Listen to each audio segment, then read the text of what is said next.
Well, we got 2 elegant tern chicks on July 2nd, right before the 4th of July holiday, and we've known from past interactions with baby terns that it's really important to get these birds back into their colony as soon as possible. It's incredibly difficult to raise baby terns in care. So Julie and I actually went to the location where those birds were found to try to assess the situation to see if we could put the babies back into the colony because there wasn't anything wrong with them. When we got there, we saw that there were 2 large barges just in the port of Long Beach, just off the Queen Mary. These barges were filled with terns.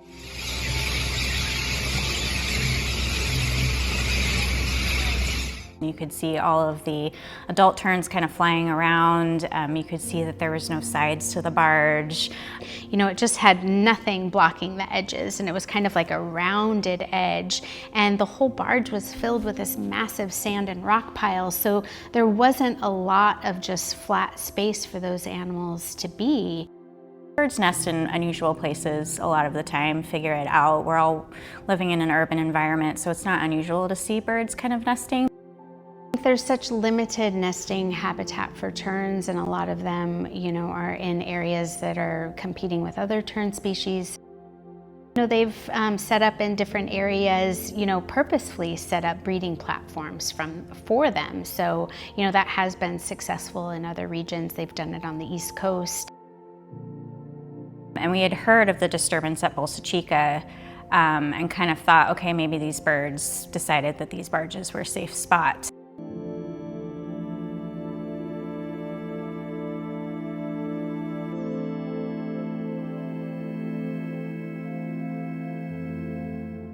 You know, there's a lot of water activities down there and a lot of people, boat action. There were jet skiers just speeding around the perimeter of the barges, and you could see every time they would get close enough, the colony would flush, so the adults would get upset, they would be disturbed, and then they would start flying away. Aw, you scared them all. We called CalTip, we left a message letting them know that there were terns on this barge and that they were being disturbed by jet skiers. We didn't really have a sense that this was going to turn into what it did. Throughout the holiday weekend, I started getting calls about terns washing up dead on the beaches from lifeguards, from partners of ours. The early response was really local. You know, I think there was some things posted on Nextdoor, and then it turned out there was more chicks turning up dead on the beach. So those types of things happened initially, that we were kind of alerted to, you know, the fact that, well, there's definitely those chicks are falling off the barge. Come Monday, it was a full-fledged response already. We had people going out in boats, kind of surveying the area.